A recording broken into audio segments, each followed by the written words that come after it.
fat as fuel. Also, another sign of civilized behavior, it's the use of chamber pots. During the nights, they use these pots. And we can see the evolution of these pots from very fine fabrics in the 3rd, 4th century to very rough fabric in the 7th century. But in spite of this grossier ceramics, their presence shows that people continue to be very civilized. Next one. Here we reach the Byzantine, the most problematic existence, not problematic, but surprising this presence which was discovered, identified during the recent years. We have the Byzantine presence here in Pompeiopolis, and according to Yurkunkara, the lady from Istanbul who visited us and who is specialized in this 8th, 9th century glazeware, she identified the pottery which can be dated in the 8th, 9th century. Christo knows better. But what we have found here and identified based on the distinct fabrics like this one, and shape and decoration are this pithoi, Byzantine pithoi. Next one, please.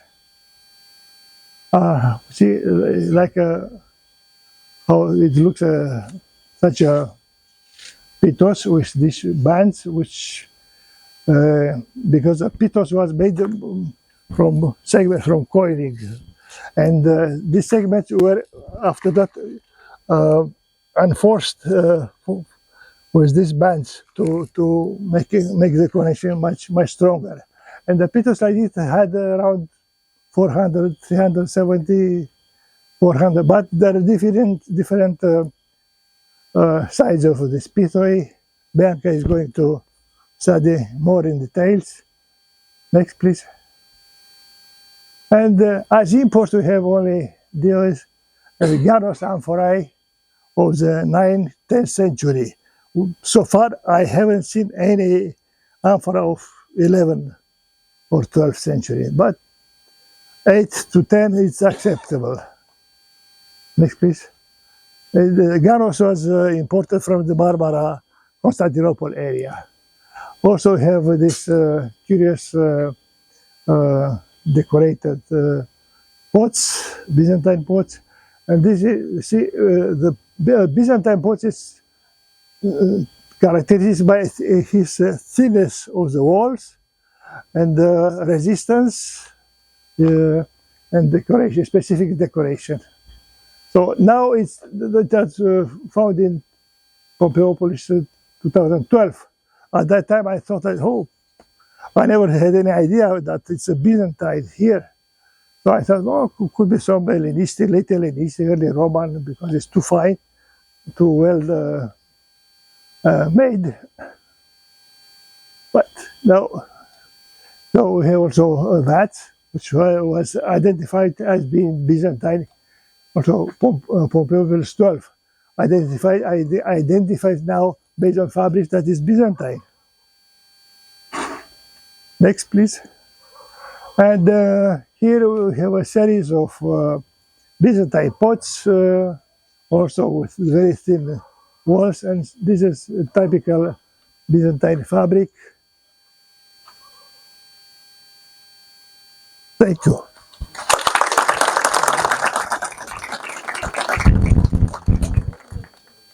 It's a wire here.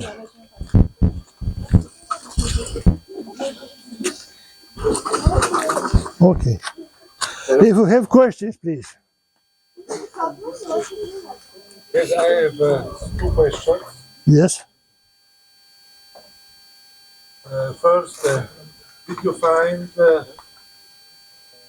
Napolitanian amphora late 3rd, beginning 4th century? Yes, we have. Because you show a picture, and it was written 6th century. No, it's not 6th century. No. It, generally speaking, we have 3rd and 4th century. Tripolitania 1. Tina Panella helped me to identify it, and she said that it's Tripolitania 1 and Tripolitania 3. Nothing, no. So 1 was changes to 3, but 3rd, 4th century only. 4th century. Yeah, and then 3rd, 3, 4. Yes, and I've seen those bands of ceramic bands for Opus Sextile. All of them are Tripolitanian or Tunisian. Fabric is clear. No. Because the shape of the amphora was perfect to cut the strips. There's a selection. We have many more North African amphoras. We showed one. Second question, sorry, for all the import amphora, yes, coming from Japan or Black Sea, wherever, yeah, what, in your opinion, is the import harbor and the transport to Pompeiopolis? Well, good question because recently I just read an article written by a Greek colleague who said that over 10 kilometers inland of Anatolia, of Asia Minor, we have no imports, no amphora. We see we have a lot here. Well, not a lot, but still, if you think that Tripolitanian amphora has 15 kilos and content is also 60, 65, we have an amphora weighing 80 kilos. So to carry, I think the main harbor was for this amphora.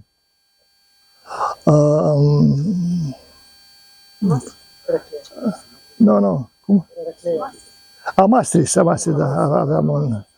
is the main important port which was favorable for bringing this African. But see, it's very curious why they had these connections North Africa and not with Asia Minor for oil, or why later they had this strong connection with Levantine wine and not other wine areas.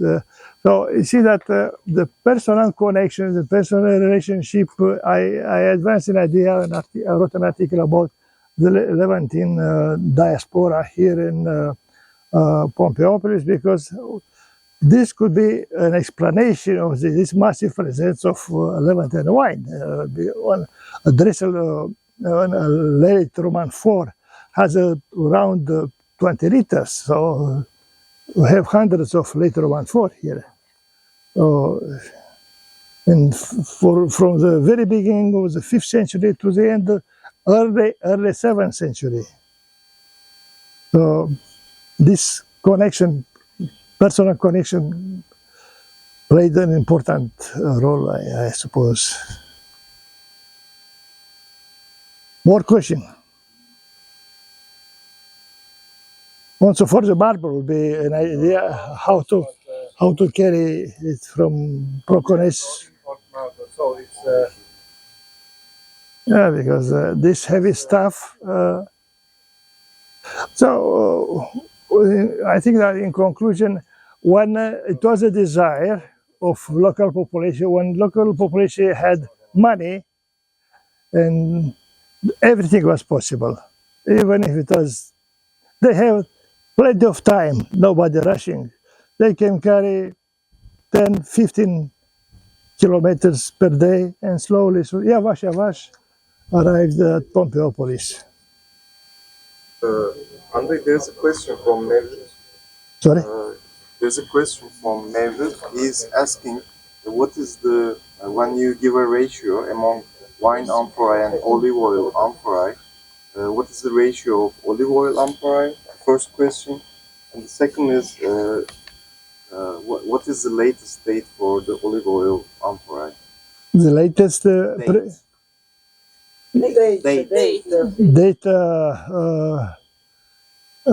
Yeah, there is a problem. We don't so far. We have a few late Roman too, which was clearly for olive oil. But they are very few, they're not abundant. So the latest is late, I've seen, I show you a neck with a lid one day. That is late 6, maybe early 7, but not up. And the ratio, what do you mean by ratio? Well,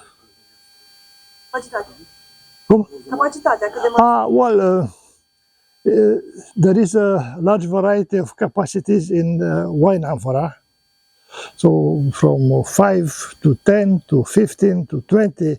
So it depends on type of amphora. But usually over 26 liter, this amphora is equal 26 liter by meteorologic system. Over 26 liter, rarely, we don't have in these Roman times. An olive oil amphora is maybe 6 times, 5 times bigger than wine amphora. Yes, but it depends on the period, on the time, because later on too, which is for olive oil, in the 4th century has a capacity, and in the 6th century it decreases. So it depends on the period. Yani 4. yüzyıldaki late Roman tuğlar daha büyükken, sonrakiler daha da küçülmüş. O zaman bu işte kandillerdeki zeytinyağı kullanımından hayvan yağı kullanımına geçişin amforalarda doğrulayabiliyor muyuz? Another question maybe has about the fuel of the lamps. So is it also from olive oil as a fuel transformation to the animal fat? Is it also related with the limited? Yes, of course it is. And also bear in mind that the oil was, there are at least 3 categories of olive oil according to their pressure. The first pressure, the second, and the last. I suspect that for olive oil, for lamps was used the cheapest oil, the 3rd pressure grade of olive oil. So, but the presence or the absence of these classical lamps is very indicative for the presence or absence of olive oil. And the massive presence of this lamps with handle and so on, it's very telling that animal fat was predominating. It's no question about this. So it's a local, because at Hadrianopolis I've seen in a presentation of a survey over 100 survey, almost 100 lamps, classical lamps for olive oil. So it's possible that Hadrianopolis had different connections for olive oils, Pompeiopolis and other connections, different. One connection favored wine connection, olive oil production. Depends of the taste of the people, depends on the money. Another question is how they made this money, because if you import, you have to pay. But it was a very, very good agricultural area. You can see those hundreds of people were full of mostly cereals or wine, no problem. Pitos can be used for both products. Şey diyor, yani bu tabii ki elbette bu olive oil'dan hayvanlar tabii ki. Bir de şey diyor, zeytinyağında zaten 3 kalite var. Bir tanesi şey diyor, yani en kötü olan kalite. Pompeiopolis'te de kesinlikle zeytinyağı kullanılan bir Evet, evet, orada şey yok. Hayvan yağı kullanılan kandil yok. yani farklı connection'ları var diyor. Her yani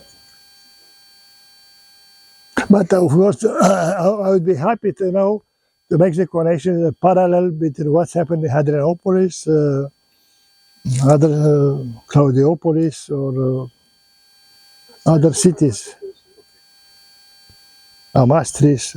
But difference in Amastris, it was a harbor. It was they had a huge emporium, Horea, so on. It's a different story. They will have a different trade, different. Because the first came to arrive in Maastricht. After that, they go further by road to Hadrianopolis, to Pompeiopolis. So different situations. So, but for this reason, Pompeiopolis is amazing because open a new perspective of the ancient life which existed here in the middle of Anatolia. So, see how people think, how people behave, how people eat.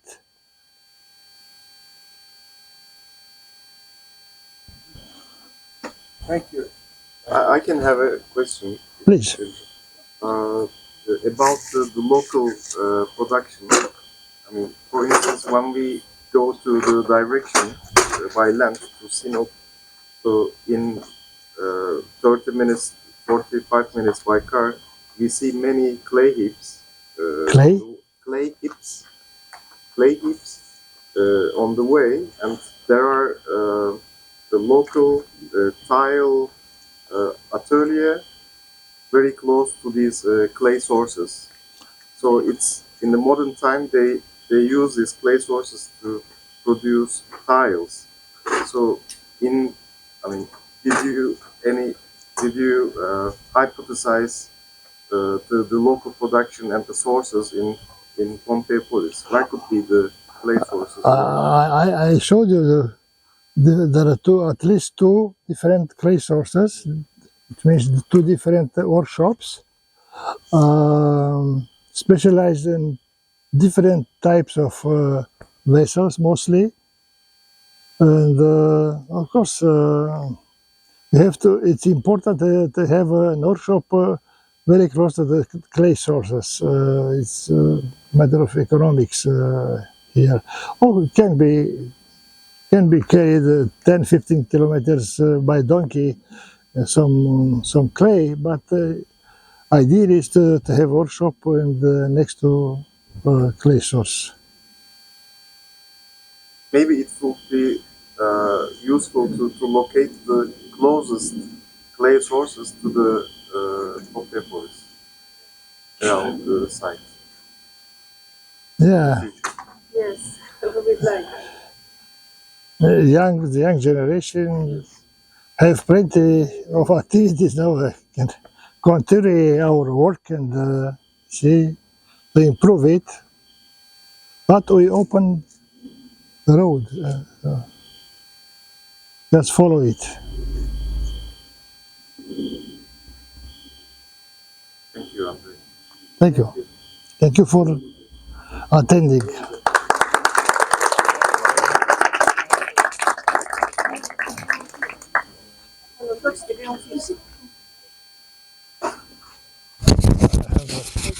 Your secret police have a good record.